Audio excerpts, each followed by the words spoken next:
Greetings to you from wherever you're watching us. Thanks for joining us on the Friday edition of the show. I'm Yemi Adebayo. Well, we're still trying to pick the pieces from the dismal outing of the Super Falcons at the Women's African Cup of Nations, the failure to pick the ticket to the World Cup, and of course, all the unwanted records in the tournament. That's the centerpiece of the conversation tonight. And of course, we will not forget about the cotton raiser of the English Premier League.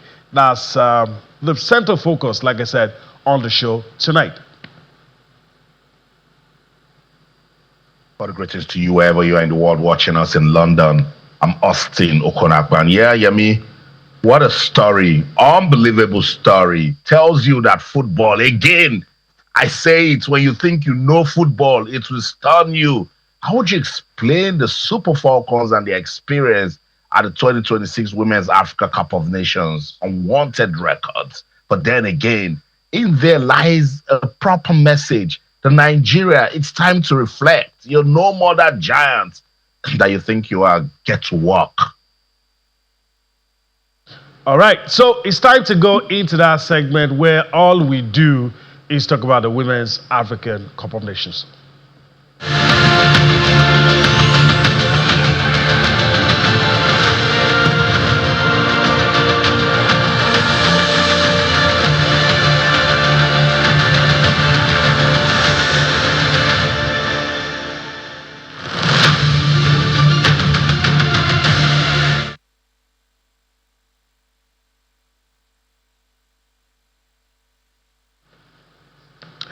All right, I referenced unwanted records, and we're going to set the tone with those unwanted records on the screen. And just like Austin said, if anybody told you any of these things, in spite of the fact that we didn't prepare as well as we would love to, you still would say the can-do spirit of Nigeria and Nigerians will pull us through. But this time, it didn't. Our nemesis caught up with us. All right, the unwanted records in Morocco.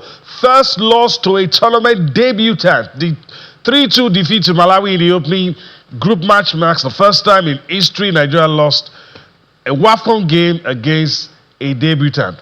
All right, first time conceding 3 goals in a WAFCON game. The defeat to Malawi is the first time Nigeria conceded 3 goals in a single match at the WAFCON. All right, other unwanted record, first quarterfinal defeat prior to 2026 tournament. The Super Falcons maintained a flawless 100% win record in WAFCON quarterfinal appearances. And of course, loss of automatic World Cup qualification is the first time the Super Falcons failed to secure an automatic qualification spot for the 2027 Women's World Cup. It's very gloomy, very gloomy. I mean, not. I wonder if there's any positive to talk about. But anyway, we're not going to be alone on the show tonight. We have a man that has that needs little or low introduction. Bibo Adiola, the top striker himself, joins us on the show tonight. Greetings to you, top striker. I don't know if I should say how are you doing, but let me allow you to say how you feel. Yeah, good evening, Yemi. Good evening, Austin. And it's just a shame that we all feel bad right now. We're not happy that national team football is taking a nosedive in Nigeria. We used to celebrate our ladies. They were by far the bunch, the group that was always giving us something to cheer in international football. But all of a sudden, the nosedive is here, and we have nothing to celebrate again. For the very first time since 1991, Nigeria's flag will not be hoisted at the Women's World Cup. The world will miss Nigeria. We are missing our team already, but then we know we did not prepare well. And if you don't prepare well for an examination, you're already preparing to fail the examination. So we knew. We said it on the station. Austin screamed, Cecilia screamed. You did, Yemi, that we're not preparing these ladies very well, and it's all there for everyone to see right now. And it's been lamentation from one lamentation to the other, Yemi, for Nigeria. It dates back to when the Super Eagles were not able to make it to the World Cup in North America, and now it's going to be back-to-back losses for our men's national team, for our women's national team. It's a shame on the guys who call themselves the owners of football in Nigeria. Good evening, Nigerians. Yeah, Top Franca, let me throw this in because, I mean, you have to help me on this show. A lot of people say, well, it's long time coming. This probably should have happened before now, but we'll find a way to manage. And some lay the blame squarely at the feet of the current administration of the Nigerian Football Federation. So for you, which is it? But that's the truth. They control the game, they administer the game, they manage the game, they are the owners of football in Nigeria, and the blame definitely must be at their doorsteps. If you don't prepare a team well, if a team is not well motivated before a tournament, if there are ragtag stories about the team, definitely they should take the blame. Don't forget, before this competition started, Rasheedat Ajibade tweeted, and a lot of people didn't spare. Is this a way to prepare for a competition? The lady screamed, but nobody was willing to hear out. And we saw what was happening. How many games did these ladies play? How were they prepared? How were they prepared for this tournament? What happened all the while? Many weeks, many months to the tournament. We didn't see anything. Yeah, a lot of Nigerians may choose to blame the ladies. But I tell you this, how you prepare for any test is seen when you start the test. And that was what we saw against the debutants. As when you were starting the program, you talked about Malawi. Imagine a team that never qualified for the Nations Cup pelting us with goals. 3 goals. We were even lucky to score 2 in that game. And of course, the team lost color all through the tournament. We didn't enjoy one game. We knew our Super Falcons performed. But unfortunately, we didn't get to see it because the guys who are supposed to be in charge of the game went to sleep. Instead of preparing for a tournament, they are preparing for an election. The elections will come right now, and we'll see what will come out of our national teams. You're already seeing it. The Falcons not going to the World Cup. The guys didn't go to the World Cup. The under-20 guys won't go to the World Cup. What happens to under-17 boys and girls? It's just, pardon the language, nonsense happening to our football. And those guys should bury their heads in shame. We are over 200 million people. We can't qualify for the World Cup for men and women. And some guys will be out there writing articles, supporting Shehu Guzo and his bunch of jokers who are running football in Nigeria. Come on, it's a shame. And we shouldn't make pretenses about this at all, Yemi. All right. Okay, let's go all the way to Rabat, Morocco. Our colleague Cecilia Omorogwe is there. She's had a busy time right there. Good to see you, Cecilia. Thanks for finding time to be with us on the show tonight. Thank you so much, Yemi. It's great to join you guys again. Yeah, it's good that you could smile and, probably be able to raise up your energy to talk. But you listen to a lot of people. How are the fans in Morocco, the Nigerian fans basically, how are they feeling and how the reaction generally to everything that has played out right there in Morocco? Yeah, I think, funnily enough, the reaction is actually fair on the Super Falcons. Most of the fans here were disappointed that some of them were watching the Super Falcons for the second time, because the stadium they play is actually a community stadium, smaller stadium, but very cute and nice. So the people around that community, have some Nigerians that community actually came en masse to the stadium to cheer them to victory. Some were watching for the first time and they were rooting for them to actually win. But when they didn't see that, the praise on them was something I was really amazed about. The way they took it and said, look, these girls gave their own. These girls gave their best. So let's support them going into the Olympic qualifiers. Because Olympic qualifiers is later this year. I hope the Nigerian Football Federation would not forget that and just dwell on the fact-finding mission they decided to embark on why they failed to qualify. So the take from the fans right here, even some of the journalists really were supporting them. While some actually said that the technical crew were not equal to the task. So they were saying that maybe Madugu could get an assistant that is a tactical. I think let me try to use the words of one of the founders. Says he has a UEFA license B. That he needs a tactician to support him so that he can be successful. Because if you check the assistant to coach Justin Madugu is the former Super Falcons goalkeeper and Chejine. Yes, she's got the quality, but when you look at the setup of the Moroccan team, you look at the setup of the Cameroonian team, you look at the setup of the Malawian team, and even Ghana and South Africa, they've got team of technical, other coaches with them. So they don't just rely on only Desiree alone. When we spoke to Desiree at the press conference, she said something about how they studied the Nigerian team. They have to take a look at the defensive rating that have actually, I'm looking for a lot of words now. The woes they've suffered in terms of defense, because Nigeria is a team that don't concede so many goals.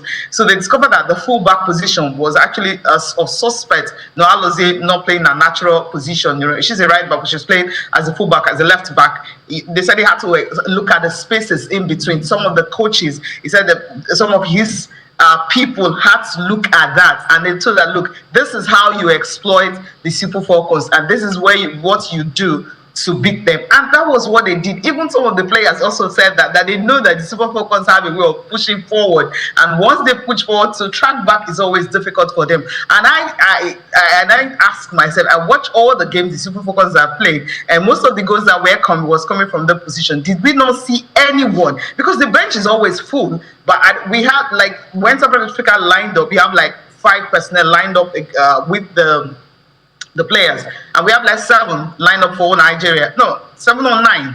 So some women, some ladies. Like, what is everybody doing? You have a team manager, you have a team secretary, you have a team assistant. Like, why not put in the right people? There's too many administrators around them. So why not put in the technical people to actually be with Coach Madugu and then see some of these things, so it doesn't have to be his own, analyze games, point at the loopholes and everything. I mean, that's what I think, because that's what was coming from the fans, that he could have been given more assistance because he didn't have the time to actually train this. He didn't have the time to train with these players.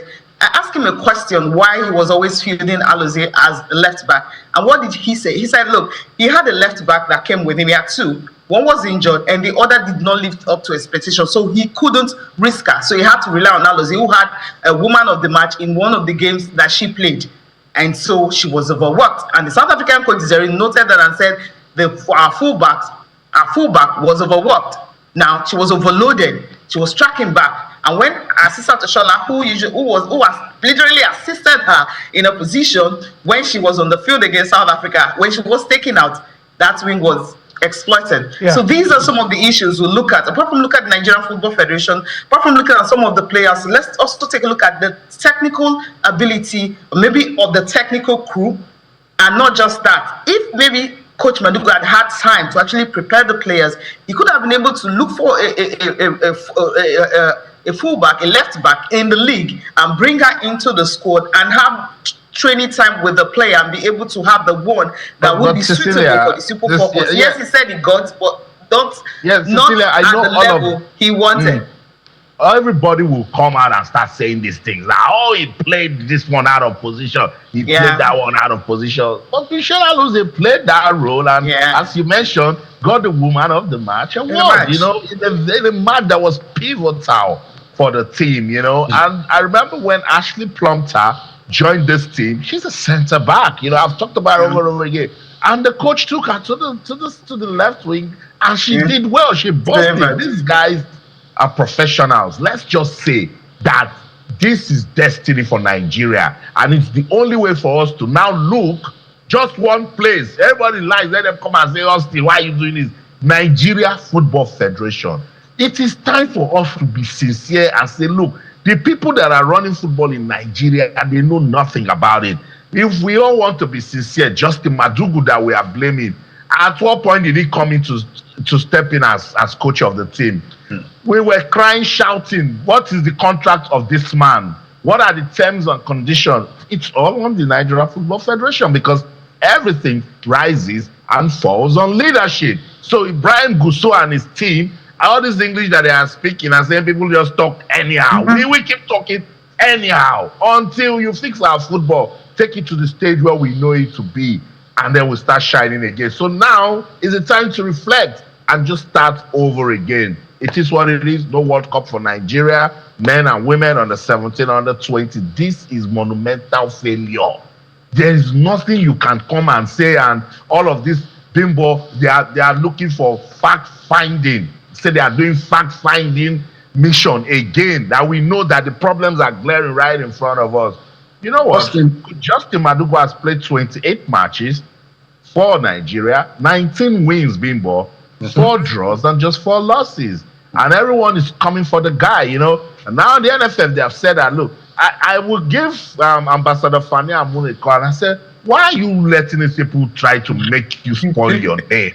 Why are we wasting our time? Bimbo Adiola, why are we joking with our football? See, these guys are simply taking us on a very crazy ride. We are being seen as fools in Nigeria. There should be a committee, a fact-finding committee on your personality in the Nigeria Football Federation. These guys know next to nothing about the business of football in the country. That's why they've run football aground in Nigeria. Look at the league. Look at every sphere of football in Nigeria. Nothing is going on. Now what they do is paddy. Amaju left the same. Brought in Kuzo. Kuzo wants another 4 years. Instead of doing everything, plotting graphs to ensure that things go well with the game. What have we gotten? One loss after the other. Nigeria being ridiculed at the world stage, at the continental stage, at the sub-regional stage. Cecilia, it's a shame. It's very funny. It is. In the West African sub-region, we are no longer the lion that we used to be. In Africa, the fear factor is lost, is missing. At the world stage, nobody reckons with us again. That is the sad state that Nigerian football has gotten under Shehu Guso, and it didn't start today. Even before Shehu Guso got the baton, the foundation was laid even before Shehu Guso, and now he's building on a very, very flat foundation. He's building on nothing, and that's what we're seeing right now. When you have a mechanic running as a mechanic doing the job of a pilot, that's what we're seeing right now in Nigeria, and we ain't seen nothing yet. If it continues like this, we'll keep going. God forbid it. It's not a cost. We'll keep going down, because if you fail to plan, you're planning to fail, and that's what we're seeing. We have just one job, and that's to keep reminding the NFF that everything rises and falls on leadership, and this failure is on your table, NFF. There's nothing, there's no running place, no hiding place. This is your failure. Take it to your full chest. Because Justin Madugu is the man on the fire. Everyone these days, easily they can just pick on the coaches. Let's listen to Justin Madugu after Nigeria lost that World Cup playoff match to South Africa. I have to apologize to Nigerians over our inability to make it to the World Cup. We are very sorry. It was not our intention. We came, did the best that we could, but our best was not good enough. And we're very sorry for that, and we take full responsibility for everything that happened. There can always be a next time. I'm sorry. We came into the game determined to make sure that we give it our all and try as much as possible to win. From the way the ladies played, they gave it their all too. We had chances. Still, the conversion was another problem. And we made some little errors at the back. They capitalized on that, and they got the goals that they also got. It is something that we really regret and feel very sorry about, because it was more of individual errors in terms of decision making that accounted for what actually happened. But it's something that has happened already, and we cannot do anything about it. Well, it's unfortunate that it had to happen the way it happened. And even from the left back position, Michelle was given a woman of the match in one of the games that we played. And like I say, it's not about the ability to play from that position, but it has to do with individual decision making and errors.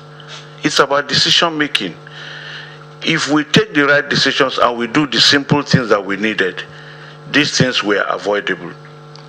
For Gloria, each time you prepare for games, you look at the players that are fully ready, and then you look at, what you believe that the opposition can also offer, and there is no way we will select any player that we know will not be able to deliver, and then you ask the person to go and play when you have somebody better sitting on the bench. There are certain details of things that it's not for me, because when I talk more now, it will look like I am condemning the player and criticizing, when actually we were the ones that also brought her. She played some games before we came here. We did a lot of analysis. It's quite sad that currently we do not have, left full backs that are very strong and very good. We do not have at this level. There are other players that can play, but at this level, I find it difficult, because we have searched and searched and searched. We couldn't find any. And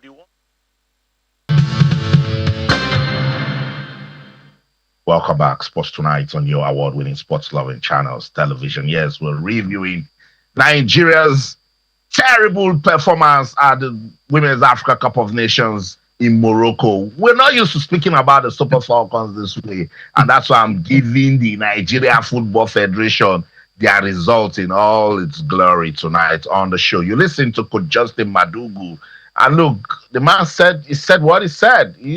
Look, we can all come out and say what we want to say now, but we're forgetting that 2 years ago, this same man used almost the same team to win the Women's Africa Cup of Nations. Yeah, last year. Exactly.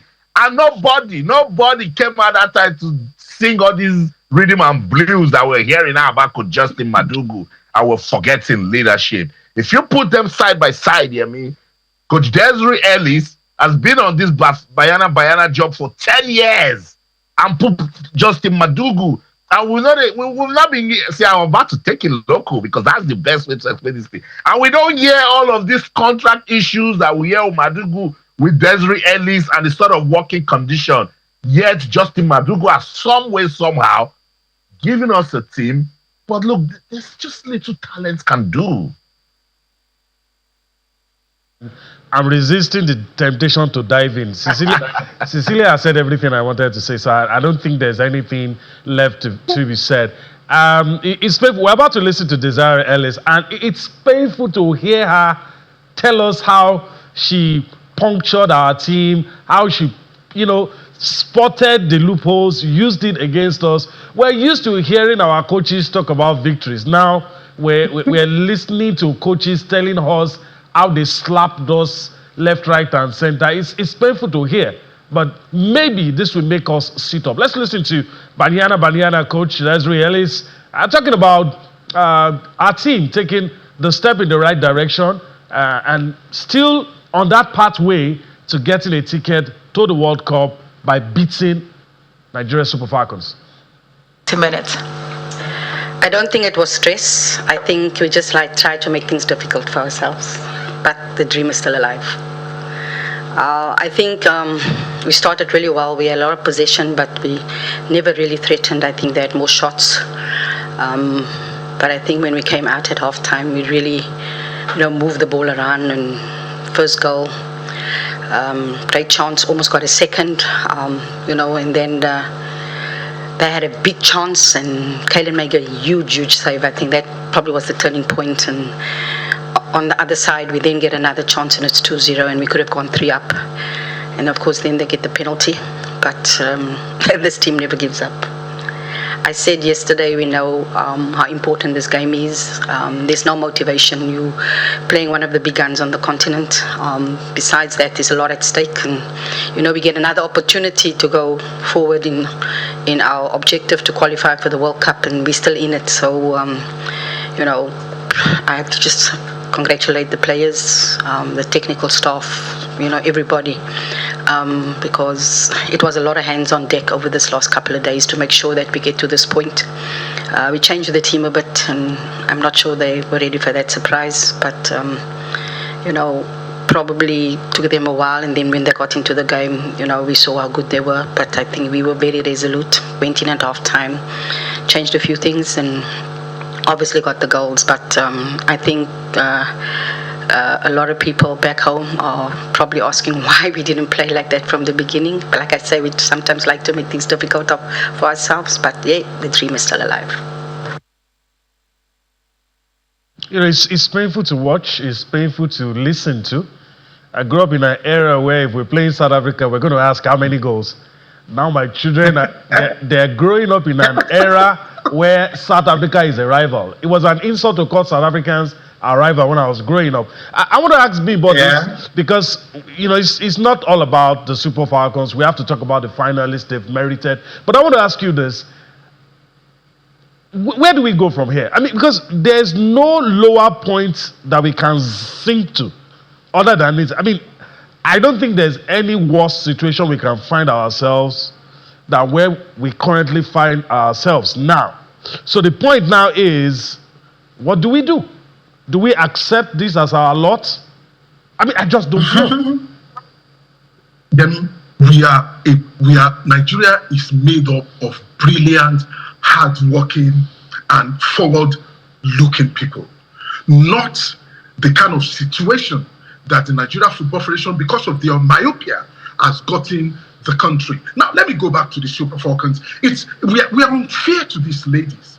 See, more often than not, they are hardly well prepared for any competition. Will they do that to the Super Eagles? They will take the Super Eagles to Germany, they take them to Faro, they take them everywhere to prepare for the Nations Cup. But these ladies, because we just feel the Nigerian woman is very resilient, she can always operate under any condition, we just throw them to the lions to be feasted upon. That was what we did to these ladies. And a lot of Nigerians always get things wrong. They're like, oh, don't worry, other countries are developing also. They are catching up with Nigeria. That means there's a problem with Nigeria. If other countries are developing, and Nigeria is static or retrogressing, then there's a major problem with Nigeria. If they are developing, we keep developing, we keep improving. So, Yemi, we are on ground zero right now, and God forbid we take another dive down the ground. Something must be done about football in Nigeria. A lot of people shout that our football belongs to the Nigeria Football Federation. If anything happens, FIFA will sanction us. What more do we need?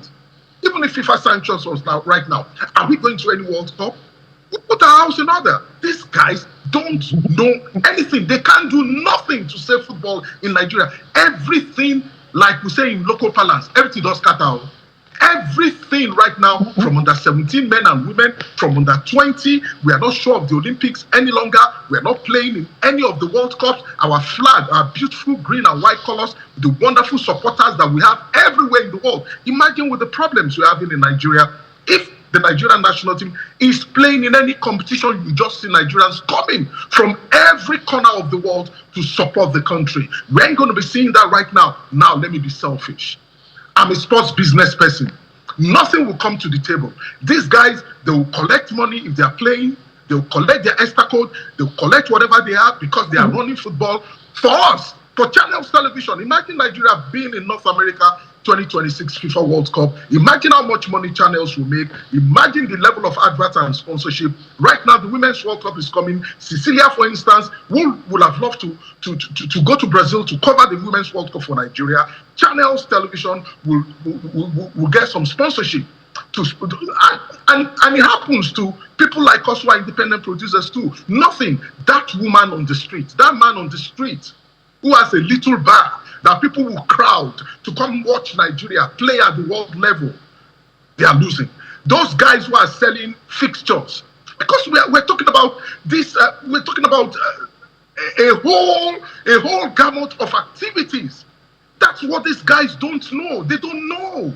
And we need to tell them. It's not like we hate them. If you don't have it, you don't have it. These guys simply don't have it, and we need to turn around. If you are going this way and things aren't working well for you, you have to take a good look at yourself and tell yourself the truth that I don't think I'm good enough to do this. Guso and others, you have failed. You have totally failed, 100% failure. And Nigeria is the only country where we recycle failures. These guys don't mean any good thing for Nigeria. Wow. And the earlier deal with them, the earlier we discard these sets of people, the better for our football. Don't let's deceive ourselves. We are rock bottom right now. All right. From West Africa to the world, we are reckoned with again. And we need to take a good look at ourselves and tell ourselves it's time to recalibrate. And one of the ways to recalibrate our football is to send these guys back in from the Sunday Dankaro house, and let's see what we can do. Just check out what happened in the Commonwealth Games. We were ailing Diko and Olopade. Why? We went with how many athletes? And we did extremely well, despite the fact that we caught some spots. And we've seen talent emerging from the Commonwealth Games for Nigeria that will be seen in the nearest future. That is what we're calling, that's what we call vision. That's what we call dreams. But where is the vision of Gusto and others for Nigerian football? From one catastrophic outing to another shambolic outing, and there's nothing more to celebrate for Nigerians. See, going to any tournament like this Women's African Nations Cup Sicilia, we would have loved to see these girls in friendly matches. That is where Justin Madugu and others will have plugged loopholes before the tournament. But they had no chance, they had no opportunity. And the guy had to make do with what he has. At least the technical department or the technical committee will have also. Do we even have a technical committee? Who is in charge of the technical committee? That's a story for another day. I mean, I didn't want to say hopefully, but I said it. All right. So, match details for the final. I'm not going to allow Cecilia to talk about the Super Falcons. We're not going to leave the show. Let's just look at the match details so that we can allow Cecilia a rest. You're going to tell us some of the things that we probably do not know. The final match is going to be between Cameroon and Malawi. That's going to be on Sunday, August the 16th, 9 p.m. Venue is the Moulay Hassan Stadium in Rabat, Morocco. This is Cameroon's route to Sunday's final. They beat Mali 2-1, lost to Ghana by a lone goal, and played a draw with Cape Verde in the group phase. Let's quickly flip through what they did in the quarterfinal. Of course, they defeated Nigeria in the quarterfinal, and in the semis, of course, you know what they did to get to the semis. Defeated the host Morocco 3-1 on penalties. Let's go to the flip side quickly. Malawi, and of course, they defeated Nigeria 3-2 in the opening game. 100% record in the group. They defeated Egypt 3-1 and lost to Zambia, but still ended on top of the group. In the quarterfinal, they defeated Ghana 2-1, and in the semis, of course, they got the job done over Algeria. Malawi is appearing in their first ever WAFCON final, and is a fairy tale debut run. Cameroon is hunting their maiden title after 3 previous final losses. Now you know the team that dealt the blow to them. Cecilia, what can you tell us about the final as we prepare to let you go? Sorry, you're not going to be able to talk about the Super Falcons because we're going to get booted out of the studio. But tell us about the final, what to expect. Yeah, I think the final is what I expected, especially when Nigeria couldn't make it past the quarterfinal stage. Now, the Malawian team, I've talked about them before on the show, how they prepared for this. 4 years. I mean, you look at before that, they, according to them, financial constraints made them to pull out of the previous one. And then they had a new FA who came in and invested in women's football. Who mentioned the men are receiving 500,000, the women 2 million. So that difference alone. So the Malawian team are well motivated coming into this tournament. They built. The coach told me about how they played so many friendlies. He didn't have the Tabitha sisters when they were the Chawinga sisters when they were playing those friendlies, but he made use of local players that were around, and they were camped. They played the lots. The FIFA Summer Series and all of it, so they were well prepared for this. Cameroon also had several camps to also prepare for this. So we have the two sides that are well prepared for WAFCON. Cameroon are returning to the stage after 10 years. You know, the last time was against 2016 against. They hosted, Nigeria defeated them in that final. Now they are returning to the final again after 10 years. So the Cameroonians came with a bunch of supporters. They are a national TV station in Cameroon, sponsored about 12 of them, I counted 12, but people said there are more. 12 of the journalists to Morocco, like those ones form like a team of fans inside the media tribune that whenever they're watching a game, you don't want to sit behind them because of the very various attitude that they have, the support system that they've got. So the Cameroonians will have their fans, the journalists, everyone behind them. That's a lot of people. The Malawians don't have that numbers, but I think that whatever is going to happen on Sunday, maybe the 12th man, which is the fans, may also have a decider in that. But technically, if you look at the Cameroonian players and you look at the Malawian players, in terms of tactics, in terms of techniques, in terms of the players who can give it all and win, I think it's the Malawians, because we've seen about 5 of their key players who can actually do damage. So whether you're going to cage Tabita or Tenwa, you also have a faith who can, do the damage on the other part. Cameroonians know how to mass defense and mass attack, but can they do that for 90 minutes against the Malawian side? I don't think so. So you might just see a team making their debut, also winning the tournament for the first time. All right. Cecilia Morgan, we want to thank you for your time on the show. And, go and rest. we see you back in Lagos next week. Thank you. All right, that takes us to the end of the WAFCON segment.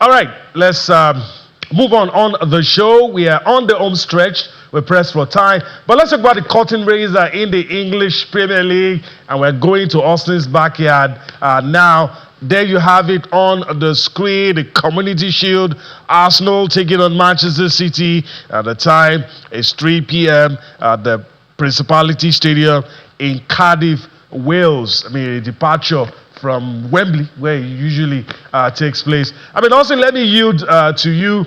You're probably hearing a lot of things. What do you think wants it more? Maresca says, look, it's a trophy, and I want to win. But, we've heard people like Luis Enrique play down things like this, but for Maresca, for Arteta, look, this is a good way to start the season. Absolutely. For Maresca, this would be a fantastic way to get into those big shoes left by Pep Guardiola. For Mikel Arteta, in fact, Arsenal fans on local radio today were saying they have to show that they can boss the Premier League and that this is the first way to start, And they love it. They love beating Manchester City. So we'll get to see loads of distraction in terms of transfer rumors here and there. It's still silly season, but players will definitely know that they need to impress. Arsenal's got new players also coming in. If they have an opportunity, they need to show the manager that they can fit into the competition that we're seeing in the Gunners team. For Manchester City and Enzo Maresca, it's about understanding the style they're going to play. It's understanding that it will come with a lot of pressure. Now that there's no Pep Guardiola, and everything starts with this Community Shield. And I like the way he has come to big up the competition, to say, look, it's a trophy and I'd like to win it. Remember when persons came for Mikel Arteta when he was counting his trophies last season, and he counted Community Shield, and the journalists are like, really? You're counting Community Shield? I say, yeah, that they lifted something, call it a tray or whatever. If they lifted something, and that is something that can actually boost your season. Let's listen to Coach Enzo Maresca. He's eager to win something for Manchester City, and that puts a lot of meaning into that Community Shield contest against Arsenal. For me personally, it's a trophy, and when trophy is there, final is there, you have always tried to win the game. So no friendly game at all. It's a trophy that we're gonna try our best to win the first trophy. Arsenal show in the last 2, 3, 4, 5 years that they have been always there. It's a fantastic team, well managed, well coached from Mikel. And again, last year they won the Premier League. They show how good they are in this moment, but at the same time, we are City, and we're gonna try to to close the gap and try to compete again. First of all, as already said, window transfer is open. We can buy players, we can sell players, anything can happen. I just saw Rodri now in the building. I gave him a big gag. He looks good, so we'll see what's happening. Absolutely, I love it so much. Bimbo, this one will definitely get us talking. Where do you think it will go? Well, post Pep Guardiola era is starting, and of course, Enzo Maresca must really show the world that he's a good coach. He was sacked the last time out, and right now he's going to be against the team that finally got the trophy in their cabinet. And Mikel Arteta too must show the world, especially Arsenal fans, that wasn't a fluke, winning the Premier League. Now let's start the season better, even better, by winning the Community Shield. Something tells me the Gunners may nick this, Austin. We'll see. But Maresca and this energy and this charge that, they really want it. Yeah, let the best team win. Bimbo Adiola, thank you so much for your time. I could feel your rage. If they leave you, you're NFF. Thank you. Thank you for your time on the show. Thank you. It's been nice having me on the show. And we hope something happens to Nigerian football. Nobody should be happy, Austin. It's that bad. Thanks, guys. Enjoy your weekend. I'm so happy to be with you guys. Thank you. So that's it. I've been a respected broadcaster. Yemi and Arsenal. I know, Yemi, you're buzzing. You cannot wait for the season to start. Your club, the defending champions. It all starts with the Community Shield. Are you confident that this will be another year for the Gunners? Well, you put me on the spot. I wouldn't like to speak as a fan, but since you're doing that to me, I feel Arsenal are the more settled team, and you rightly said it. A lot of uncertainties about Manchester City. Will Rodri go? Will he stay? They're also talking about bringing in Enzo Fernandez. So I think Arsenal are the more settled team. So on the strength of that, and like Bimbo also said, post-Guardiola era, Arsenal will want to show that, look, we are the dominant force now that Pep Guardiola is gone. So if you're asking me for who I think will win, I think the Gunners will nick it. And I guess it's also a good place to let it land. Teta, he's in confident mood ahead of that Community Shield match. Okay, I guess we're not going to be able to take that clip because of our time, but we're going to have to wrap it up on the show tonight. And Austin, your parting shot on who you think is going to win. You're going to do that to me. You had to give me the true pass back. I think it's an advantage as now. Yeah, they've got the momentum. They need to show that they can sustain it, and it starts with this Community Shield match against Manchester City. That's the safest analysis I can give as the presenter of the show. That's the show. In London, I'm Austin Okonapa, and in everything you do, remember, keep talking sports. Bye for now. That's a wrap here in Lagos. Thanks for allowing us to be a part of your day. And of course, you see us again next week. Enjoy your weekend. I'm Yemi Adebayo. Bye-bye now.